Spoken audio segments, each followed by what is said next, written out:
이번에는 모델링 매체는 두 번째 시간입니다.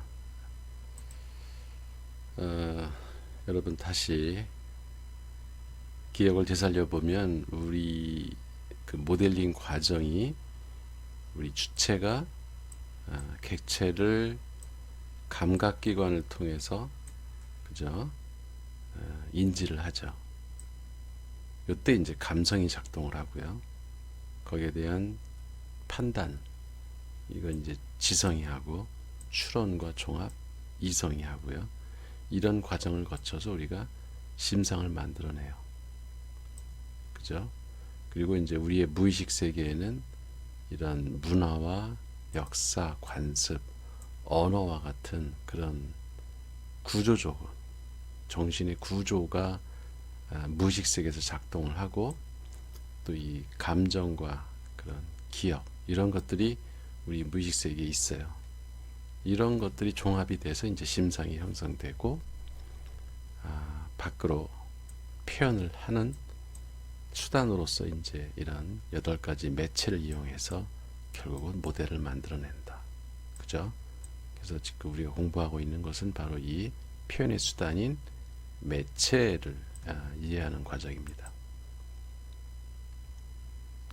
지난번에 그 마샬 맥루언의 그 미디어의 이해를 공부하면서 매체에 대한 그 설명을 했는데, 다시 한번 이 매체를 여러분이 정확히 이해할 필요가 있겠어요. 그래서 이 자연 현상에서 신호의 전달 경로, 그죠? 그거를 우리가 매체라고 한다.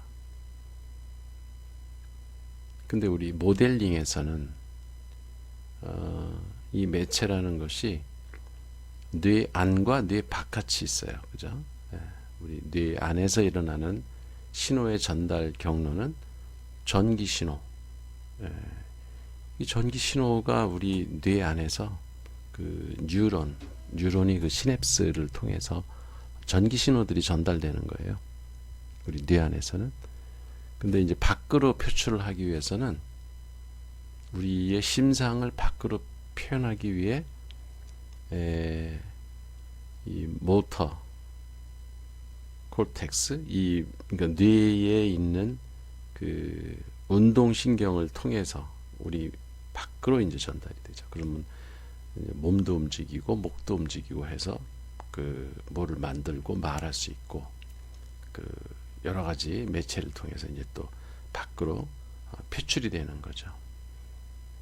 그래서 우리 뇌 안에는 그 몸 안의 언어, 내부 언어가 있죠. 그래서 그 심상을 만드는 하나의 구조로서 언어라는 게 있고요. 그리고 몸 밖의 언어는 이 심상에서 전달하고자 하는 그 메시지, 정보를 담은 매체. 이걸 우리가 언어 매체라고 한다고 했죠. 그래서 마샬 맥루언은 이렇게 그 메시지와 매체가 합쳐진 거를 이제 그걸 다시 확장된 개념의 미디어로 봤는데, 우리는 다시 모델링의 개념으로 돌아와서 결과물을 이제 모델이라고 부르고, 그 우리의 심상을 표현하는 수단들을 매체라고 한다. 이 개념을 다시 생각합시다.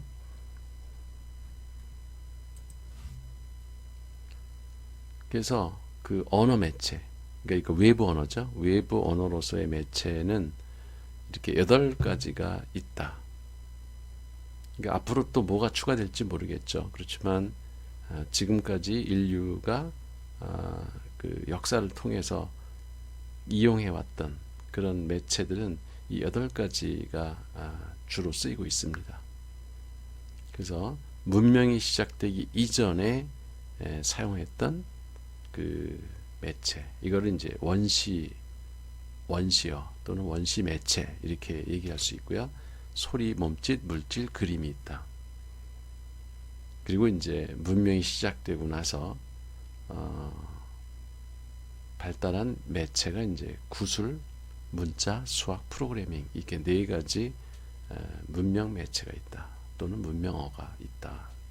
그래서 이 원시어와 문명어를 우리가 다 합쳐서 모델링 매체로 부를 수 있다는 겁니다.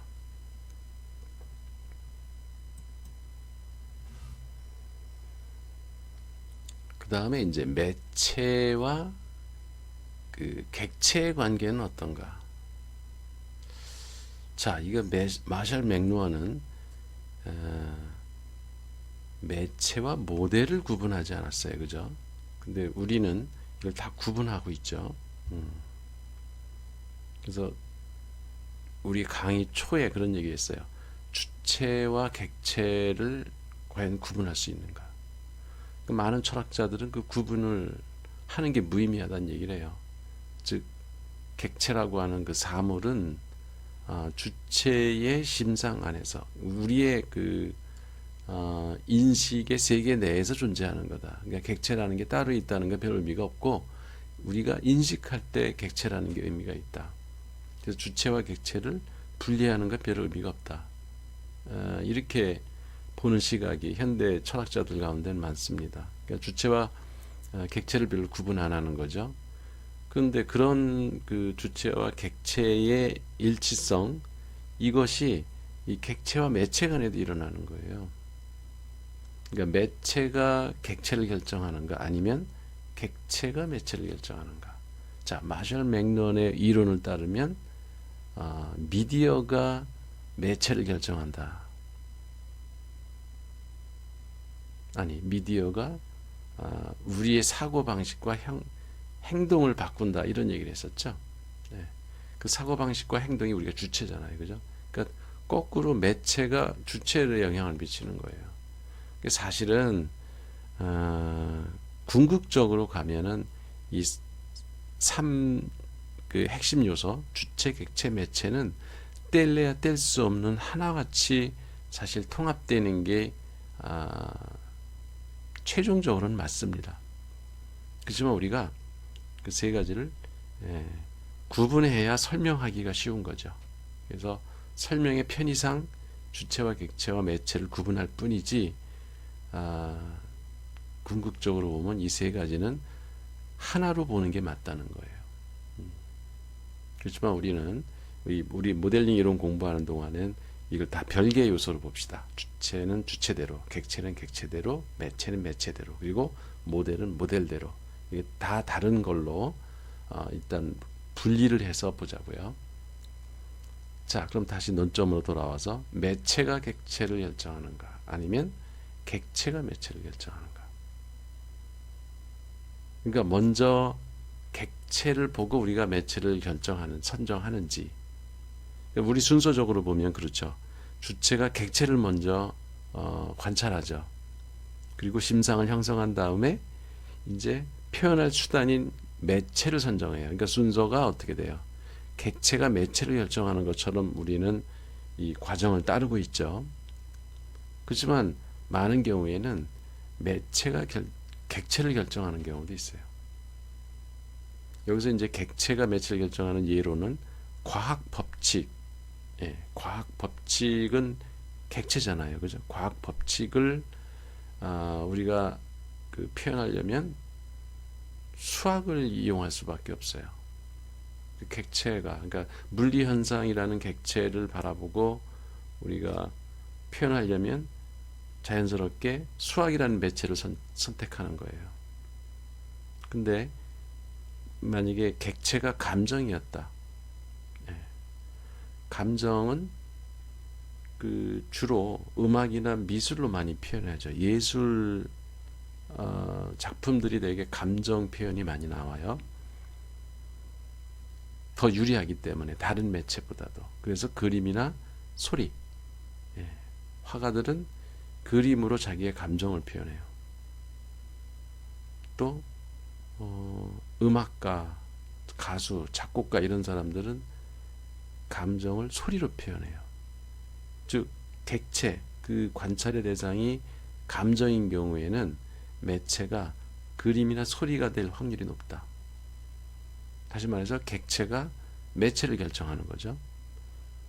또 되게 논리 복잡한 인간의 그 논리 세계, 이게 만약에 객체라면 그걸 표현하기 위해서는 수학이나 프로그래밍 언어가 적절하다.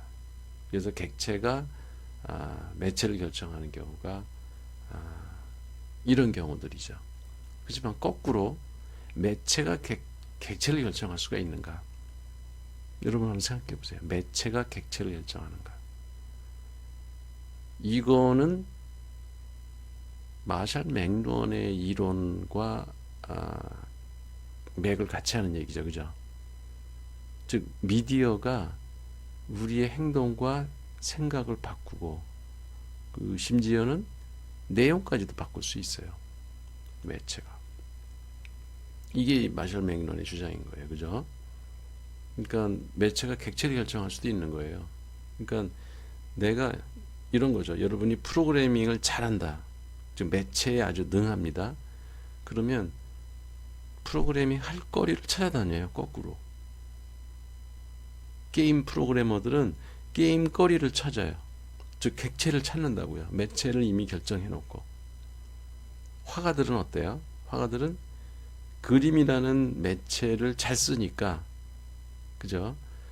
그 다음에 그림 그릴 객체를 찾아다녀요. 뭐 풍경을 찾아다니든지 멋있는 그 경치, 건물 이런 것들을 보면서 스케치하려고 그림이라는 매체를 미리 결정해 놓고 그 대상을 찾는 겁니다. 자, 그런 경우에는 매체가 객체를 결정하는 거 아니에요? 음악가들은 끊임없이 음악의 소재를 찾습니다. 그죠? 음악이라는 매체를 이미 주무기로 하고 있기 때문에 그 대상을 찾는 거예요. 객체를 결정하려고 하는 거죠. 그죠? 그런 사례는 되게 많은 거죠. 수학을 잘하는 사람은 수학적으로 잘 표현할 수 있는 거리를 찾아다녀요. 객체를 찾는다고요. 그래서 매체가 객체를 결정하는 경우도 있고, 아니면 객체가 매체를 결정하는 경우도 있다. 여기 지금 과학 법칙, 감정, 논리 이러한 객체들은 이미 그 적절한 매체가 정해져 있는 거죠. 그래서 객체와 매체의 관계라는 것도 상호적인 거라는 거예요. 결국은 뭐가 먼저고 뭐가 나중이고 이렇게 선호 관계가 미리 정해진 건 아니다.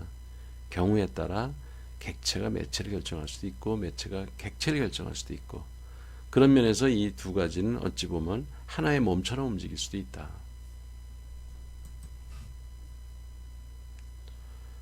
자, 그 제퍼스라고 하는 사람은 1982년에 쓴 논문에서 모델링을 일종의 언어 행위다 이런 얘기를 했어요. 네. 그러니까 우리가 모델링을 한다고 하는 것은 결국은 모델이 나오려면 매체 없이는 모델이라는 게 탄생하지 않습니다. 그죠? 그래서 그 8가지 매체, 이 언어 매체를 가지고 뭔가를 표현해내는 행위가 모델링이기 때문에 이런 말을 한 거예요. 모델링은 일종의 언어 행위다. 그리고 언어라는 건 뭐예요? 이 심상, 어떤 정보나 메시지를 밖으로 표출하는, 즉 커뮤니케이션 하기 위해서 우리가 언어를 만들었잖아요. 이런 8가지 매체라는 걸 만든 것도 뭔가를 표현하기 위해서. 모델링이라는 게 가장 근본적인 모델링의 동기는 의사소통이라고 했죠. 이게 다 같이 맞물리는 이야기들입니다. 그 다음에 이 언어학 하면은 그 현대 언어학의 그 아버지라고 할 수 있는 소시르, 우리가 주체 이야기할 때, 그죠? 철학자들 쭉 우리가 나열하면서 주체 이야기할 때 소시르 이야기 한번 나왔었죠. 구조주의자, 언어 구조주의자. 우리의 뇌는 언어 구조로 되어 있기 때문에 자연스럽게 그 언어 구조에 영향을 받는다. 즉 우리의 주체성은 언어에 영향을 받는다. 어떤 언어를 쓰느냐에 따라 우리의 사고방식이 바뀔 수 있다. 그런 얘기를 최초로 한 사람이 소시르라는 사람이죠. 이 사람이 그 이제 언어학을 공부하는 일반 언어학 이론이라는 책을 썼어요. 그래서 언어학을 공부하는 사람들은 그 초창기부터 이 소시르의 언어 이론을 공부하죠.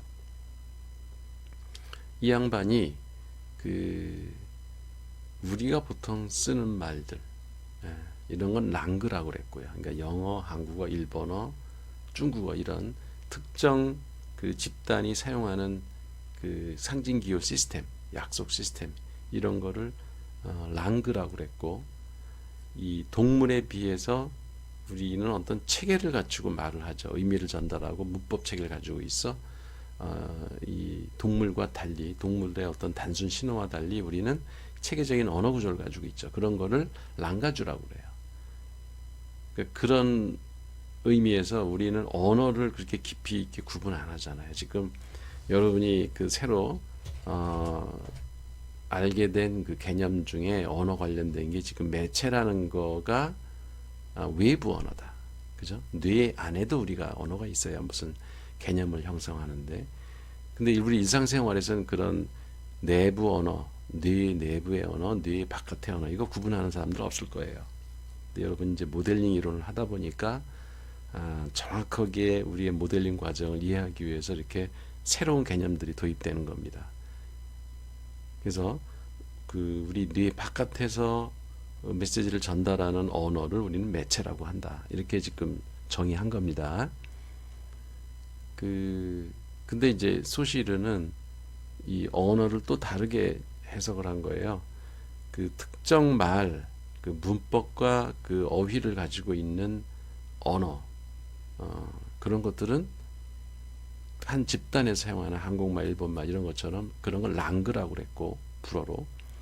그 다음에 동물과 구분해서 사람이 어떤 의미 전달을 체계적으로 하는 그런 시스템을 일반 언어, 랑가주라고 그랬어요. 여러분도 그런 거는 좀 구분을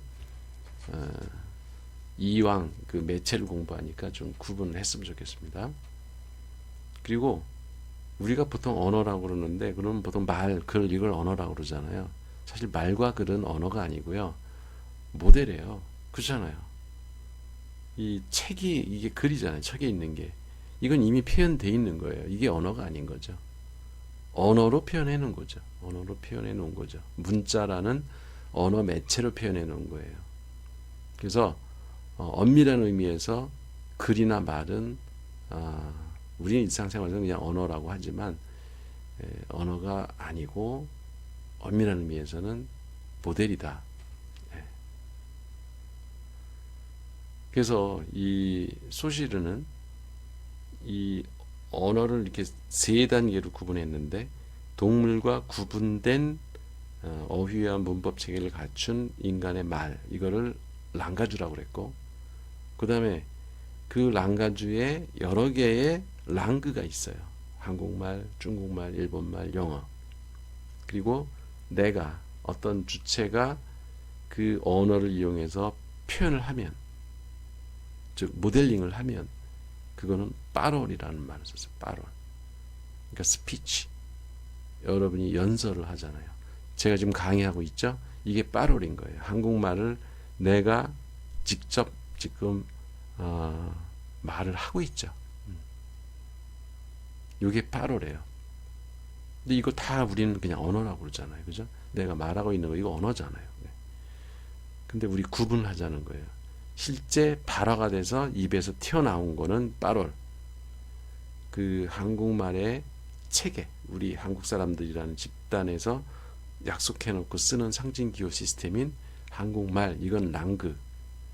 그리고 동물들이 쓰는 그런 신호가 있잖아요. 커뮤니케이션 하기 위해서 막 소리 지르고 뭐 막 으르렁거리고 그 얼굴을 찌푸리고 막 털을 곤두세우고 하는, 그것도 다 그 커뮤니케이션 수단인데, 그거는 우리가 언어라고 안 하죠.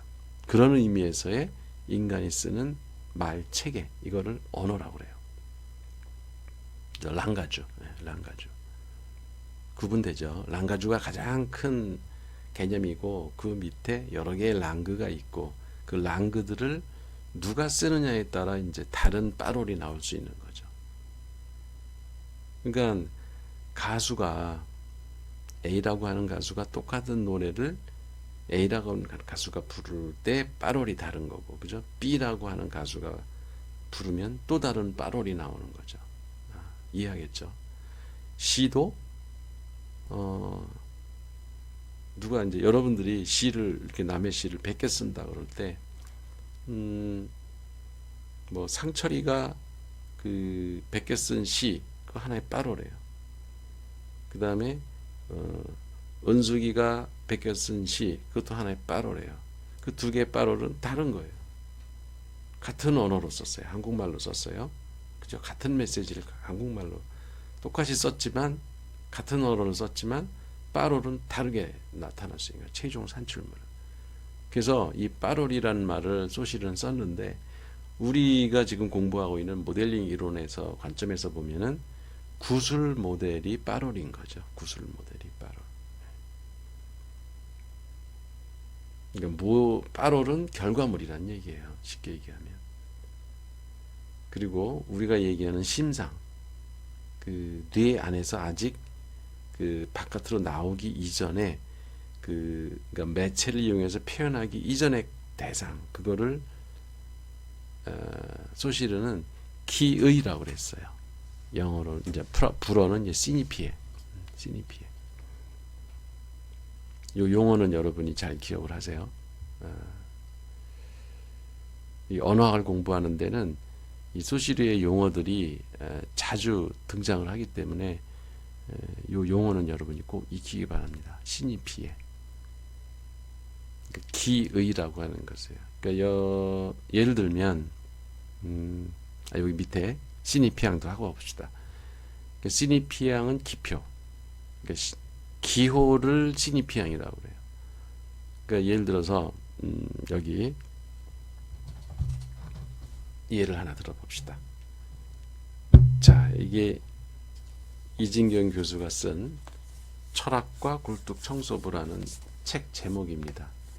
이게 기표죠, 기표. 한글로 이렇게 문자로 쓴 거예요. 철학이라고. 그러면 이 철학이라고 하는 그 의미가 어딘가에 있죠. 그죠? 그럼 이진경 교수가 자기가 철학과 굴뚝청소부라고 이렇게 기표를 해놓고 생각하고 있는 심상이 있었을 겁니다. 그죠? 이 책의 내용이나 이 책을 어떻게 쓸 것인가, 그 편집 의도, 이런 것이 뇌에 있어요. 그 심상을 이런 문자로 인쇄 매체를 통해서 표현해 나가지고 이런 책을, 모델을 만든 거예요. 그때 이 책에 쓰여 있는 요 글씨, 요거는 기표고, 이 기표가 가리키는 그 대상, 뭐가 있었겠죠. 그죠? 그 이진경 교수의 머릿속에 있었던 거. 그게 기의예요. 근데 그 기의 이전에 또 뭐가 있죠. 그죠? 심상 이전에 뭐가 있었어요. 사물이 있었죠. 그거는 아마 그 이진경 교수가 이 책을 쓰기 위해서 많은 철학책들을 보고, 그죠? 그게 이제 객체예요. 그걸 보고 자기 나름대로 이 철학 체계를 새로 그 심상을 만들어서 이 책을 문자로 표현해 놓은 거죠. 그러면 최초의 객체가 있었고, 그거를 감각기관을 통해서 뭐 눈으로 이렇게 읽어서 뇌 안에 나름대로 그 심상을 형성해 가지고 그 기의가 형성됐어요. 그거를 표현한 게 기표다. 자, 이거 왜 이런 얘기를 여러분한테 하냐면, 이게 상당히 혁명적인 생각인 겁니다. 이전에는, 그러니까 소시르 이전에는 어떻게 생각했냐면, 기표가 있으면 그러면 기의가 바깥에 이미 정해져 있다. 이게 무슨 얘기냐? 내가 볼펜이라고 얘기를 했어요. 기표죠. 그죠? 그 말로 이 구술 매체로 볼펜 이렇게 표현을 한 겁니다. 그러니까 그게 내가 말을 하는 순간 그 빠롤이 이미 기표가 된 거예요. 즉 시니피앙이에요. 그러면은 여러분은 머릿속에 볼펜이 떠오르죠. 자, 이런 볼펜. 이게 볼펜이에요. 이 사물과 볼펜은 1대1로 대응한다, 이렇게 봤었어요. 만약에 그렇다면, 그러니까 소시르 이전에는 사람들이 다 그렇게 생각했다는 거죠. 어떤 우리가 단어를 쓰면 거기에는 사물이 1대1로 대응한다. 자, 수첩. 그러면 이렇게 이런 수첩이 떠오르죠. 그러면 이게 기표고, 이게 시니피향이고, 그 다음에 이제 시니피의 기 그런 거 필요 없어요. 그냥 바로 이 사물이 등장하는 거예요. 객체가. 다이렉트 관계죠. 직접 사물이 이름을 갖는 거예요. 그게 과거의 생각이었다면 소시르는 어떻게 생각했냐면 그 사이에 이 사물과 기표 사이에는 우리 뇌 안에 기의가 있다는 거예요. 그 가리키는 기표가 가리키는 거는 사실상 이게 수첩이라고 해요. 수첩이란 단어가 가리키는 거는 이 사물이 아니라 우리 머릿속에 있는 이 수첩의 이미지, 심상이라는 거예요. 자, 여러분 이거 설명을 듣고 보니까 이래서 모델링 이론이라는 게 나온 거구나. 그러니까 우리가 뭘 표현할 때는 사물을 그대로 이렇게 흉내내는 게 아니라는 거예요. 그걸 그대로 복제해서 보여주는 게 아니라 우리 뇌 안에 먼저 심상이 형성되고 그 심상을 표현한 거란 겁니다. 그죠? 그러니까 모델이 시니피앙, 기표라면, 모델을 기표로 보면 그 기표가 가리키는 거는, 지시하는 거는 우리 뇌 안에 심상이라는 거예요. 이 바깥에 있는 사물이 아니고. 이해하죠? 소시르가 그런 통찰력을 보여준 겁니다. 그래서 내가 모델링 이론을 만들 때 이 소시르의 그 일반 언어학 강의라고 하는 책을 읽으면서 이런 아이디어가 나도 생긴 거예요. 그래서 시니피향을 나는 모델이라고 불렀고, 시니피의 기를 심상이라고 하고, 그 원래 이 기의가 생기려면 바깥에 뭔가 사물이 있었어야 된다. 그걸 이제 객체라고 본 거예요. 자, 여러분도 이제 이런 그 용어상의 구분법을 좀 익혔으면 좋겠고, 이제는 아마 설명이 좀 이해가 될 겁니다. 그죠? 그래서 일반적으로는 언어라는 건 한 공동체에서 약속한 그런 기호 시스템이에요. 그 기호라는 게 이제 시니피한 기표예요. 이 기호라고 하는 것, 문자, 단어, 이런 것들이 어떤 의미를 담고 있죠. 그 가리키는 게 뭐냐? 책. 그러면 여러분 머릿속에 책이 떠올라요? 그 여러분 심상이 떠오른 겁니다. 근데 그 심상이라는 거는 실제로 여러분이 많은 책들을 봤기 때문에 그게 가능하죠. 자, 모델링과 창의성, 이런 책. 그죠? 책 하면은 일반적으로 여러 가지 그 생각들이 날 거예요. 자, 아까 보여줬던 이런 철학과 굴뚝청소부, 이런 책. 자, 그러면 책이란 단어가 기표잖아요. 시니피앙. 그럼 이게 가리키는 게 뭔가요? 이 모델링과 창의성 책인가요? 아니면 굴뚝과 철학과 굴뚝청소부 이 책인가요? 알 수 없죠. 알 수 없죠. 여러분은 그냥 상상에 맡기는 거예요. 그러니까 내가 책이라는 빠롤, 이렇게 기표를 냈을 때 여러분 머릿속에 어떤 책이 떠오른가는 여러분 각자 경험, 기억 이거에 따라 다 다르게 나오는 거예요. 어떤 사람은 뭐 셜록 홈즈 책이 떠오를 수도 있고, 뭐 만화책이 떠오를 수도 있고, 삼국지가 떠오를 수도 있고, 그건 다양한 거죠. 근데 이제 모델링 주체라면은 자기의 기의가 정해져 있죠. 그죠? 무언가를 심상을 떠올리고 내가 기표를 만들었기 때문에 기의가 정해져 있죠. 근데 그 주체의 기의는 이미 객체를 봤기 때문에 형성된 자기만의 심상인 거죠. 이 관계를 여러분이 잘 이해해야 됩니다. 근데 그게 서로 의사소통이 되려면 어떤 기표를 봤을 때 같은 심상이 떠올라야 의사소통이 되겠죠. 그죠? 그래서 내가 여러분한테 여러 번 이렇게 개념을 자꾸 설명하는 이유가 그 내가 하는 이야기, 이게 하나의 이제 기표잖아요. 그죠? 말하는 게 이게 하나하나 기호가 다 기표입니다. 시니피앙. 이거를 계속 내가 생산하고 있는데 이 말을 여러분도 같은 나와 머리에 내 머리에 있는 심상하고 같은 그 기위를 여러분이 생각을 해야 이게 의사소통이 정확히 되는 거예요. 나는 모델이라고 얘기하고 있는데 여러분은 무슨 패션 모델이나 롤 모델을 생각하면 이게 의사소통이 안 되는 거죠. 여러분 과제할 때 그런 사람들이 꽤 있었어요. 그러니까 자기만의 심상을 가지고 상대방이 이야기하는 기표를 해석하려고 들면 그런 오해가 생기는 겁니다. 그래서 커뮤니케이션을 정확하게 하려면 같은 기표를 놓고 같은 심상이 떠올라야지 가능한 거예요. 그래서 약속을 할 필요가 있는 거죠.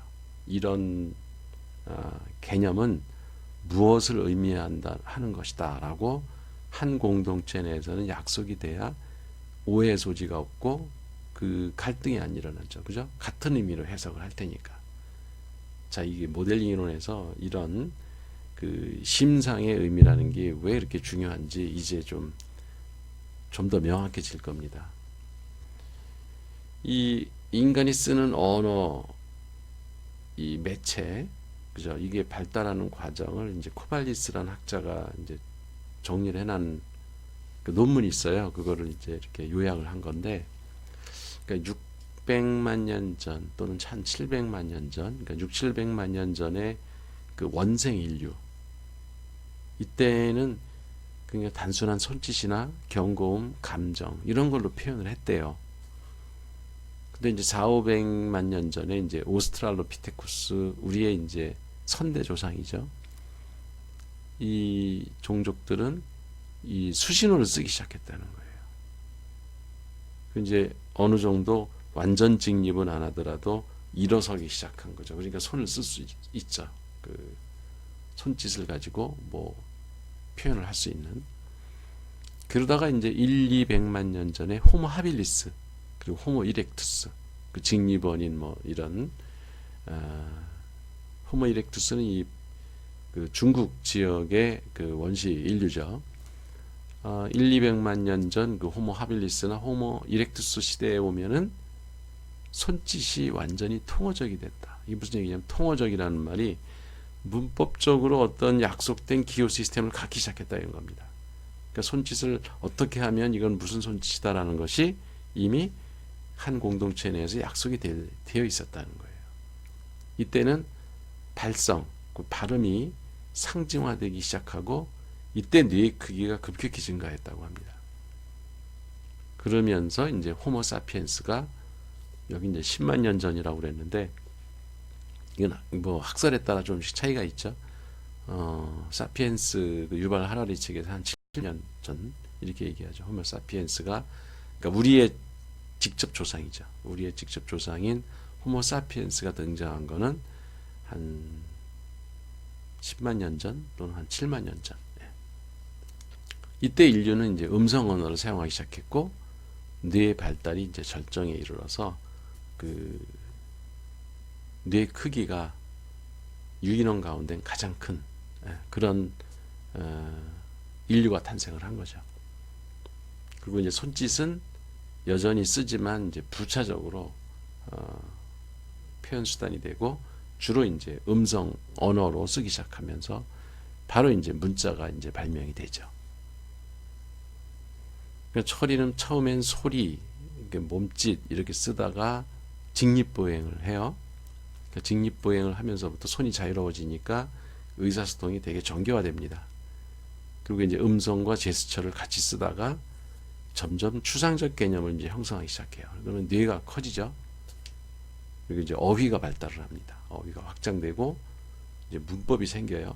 그러다가 이제 문자가 나오면 이제 우리가 본격적으로 유사, 역사 시대가 시작하는 거죠. 역사라는 건 기록을 해야지 우리가 역사를 할 수 있기 때문에 우리가 유사 이래 그럴 때 그 유사의 사가 역사잖아요. 그러니까 역사가 시작된 이래 이런 말이니까 그게 바로 문자가 시작된 이래 이런 말이에요.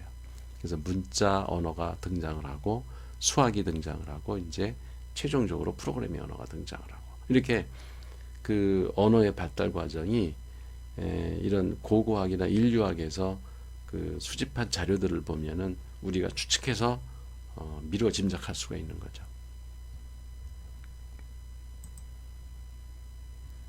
자, 아까 얘기했던 그 소시르의 기호 시스템을 다시 그림으로 설명하면 우리가 말을 하거나 문자를 쓰는 이런 뭐 나무, 트리 이렇게 쓰는 거 이게 기표잖아요. 이거가 가리키는 거는 이 실제 나무를 가리키는 게 아니라 여러분 머릿속에 들어있는 이 CDP의 기의, 심상을 가리키는 거라는 거예요. 이게 중요한 거죠. 그래서 우리가 객체를 관찰해서 자기만의 언어로 개념을 형성해서 심상을 만들면 그걸 밖으로 표출해서 말을 하거나 문자를 썼을 때 시니피앙이 되는 거예요. 시니피앙이 가리키는 건 이 사물이 아니라 시니피에라는 거. 이거를 여러분이 구분했으면 좋겠어요. 그 기표 가리키는 거는 기의지 얘가 가리키는 이거라는 거예요. 이게 아니다. 사물을 직접 지시하는 게 아니다. 이게 이제 현대 언어학을 발전시키는 데 지대한 영향을 미쳤던 중요한 이론 중에 하나인 겁니다. 그러니까 과거에는 이 시니피에라는 개념이 없었죠. 그냥 우리가 쓰는 말이나 문자는 바로 이런 사물하고 1대1 대응 관계가 있다라고 생각했던 게 과거의 언어학이라면 소시르는 중간에 이런 시니피에라는 것이 형성돼서 그거를 우리는 가리킨다라고 하는 이런 아주 획기적인 언어학 이론을 만든 거죠. 그러니까 여러분이 이 소시르의 이론을 보면은 모델링 이론이라는 게 소시르 이론에서 많이 아이디어를 얻었구나 하는 걸 여러분들이 이해할 수 있을 겁니다. 자, 여기에 그 이왕 우리 언어학 공부하니까 그 현대 언어학의 대가라는 사람이 있어요. 퍼스, 찰스 샌더스 퍼스라고 하는 미국의 언어학자인데 대부분 우리가 그 공부했던 철학자들이 다 서양 사람들이잖아요, 그죠? 미국 사람이 한 명도 없었던 것 같아요, 그죠? 그래서 미국은 어떤 면에서 학문적으로 유럽에 항상 이렇게 열등감을 가지고 있었어요. 근데 1800년대 말에 이 퍼스라고 하는 아주 대학자가 탄생을 하죠. 여러분 잘 모를 거예요. 이거 언어학하거나 뭐 철학하는 사람들은 그 되게 잘 알려진 사람인데 우리 일반 사람들은 이 찰스 샌더스 퍼스라는 사람을 잘 모르는 사람들이 많더라고요. 근데 이 모델링 이론을 공부한 사람이 퍼스라는 사람 이름을 기억을 해줘야 돼요. 이 사람이 왜 중요하냐면 그 프래그마틱스 여러분 들어봤나요?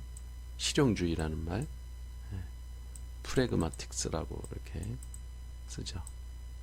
P-R-A-G-M-A-T-I-C-S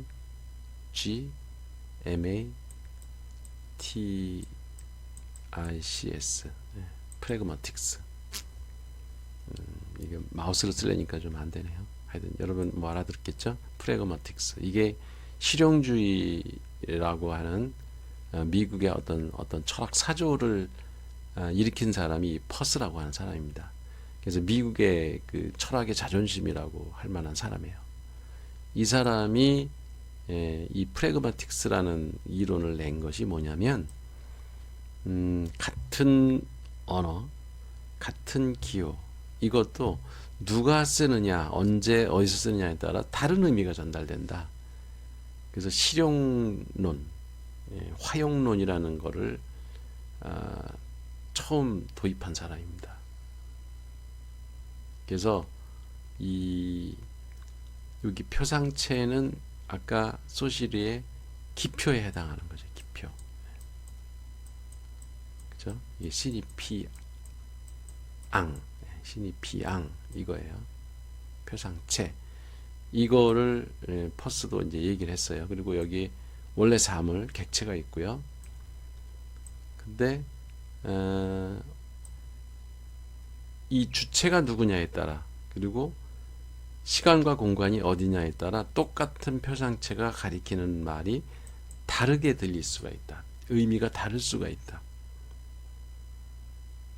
이런 말을 한 거예요. 퍼스가.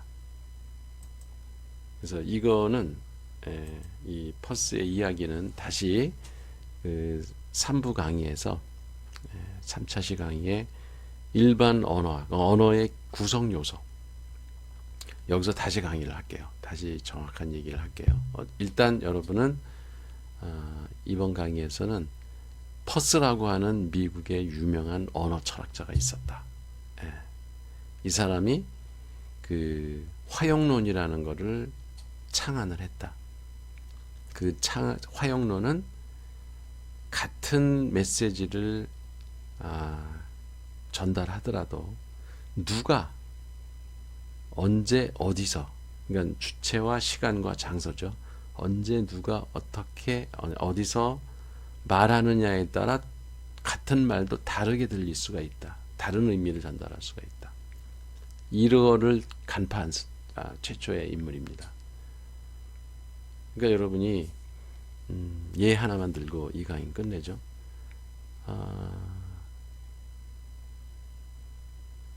예를 들어서 서라. 이 서라 그러면 뭐 stop 이렇게 영어로 표현할 수 있겠죠. stop이라는 단어를 썼다고 그래요. 근데 이거를 교수가 학생한테 stop 그럼 뭐예요? 이제 수업 끝, 그죠? 아니면 시험 볼 때 시험 그만 봐 이런 얘기겠죠. 근데 똑같은 말이에요. 근데 만약에 경찰이 운전사한테 stop 그럼 뭐예요? 차량 정지 이런 말이잖아요. 그러니까 이게 상황에 따라 똑같은 stop이란 단어지만 누가 쓰느냐, 언제 어디서 쓰느냐에 다르게 느껴지는 거예요. 그러니까 같은 경찰이 얘기를 하더라도 담배 피우는 사람한테 stop, 그러니까 스모킹 했겠죠. stop 그러면은 담배 그만 끊어 이런 얘기가 돼요. 그죠? 이해하겠죠? 그러니까 같은 기표, 이 표상체라도 누가 쓰고 누가 언제 어떤 장소에서 그 말을 쓰느냐에 따라 의미가 전혀 다르게 들 수가 있다. 이거를 간파한 최초의 인물이 이제 퍼스라는 언어 철학자다. 이거 이제 다시 3차 강의에서 더 자세히 할 거니까 이 정도만 여러분 여기서 이해하고 넘어갑시다. 그래서 강의를 요약하면 모델링은 뇌 신호, 뇌 안에 있는 언어, 이것이 밖으로 표출되는 과정인 거예요. 그리고 매체는 뇌 신호를 몸 밖으로 전달하기 위한 하나의 수단인 거고, 즉 심상을 우리가 표현하는 수단인 거고, 모델링은 언어 행위예요. 그죠? 매체를 쓰는 행위입니다. 그리고 언어는 한 공동체에서 약속된 상징 기호 시스템인 거예요. 그리고 언어 발달은 원시 언어에서 문명 언어로 발달해 왔다. 자, 이런 얘기들은 여러분이 다 이해를 하고 기억을 했을 거라고 생각합니다. 여기까지 하겠습니다.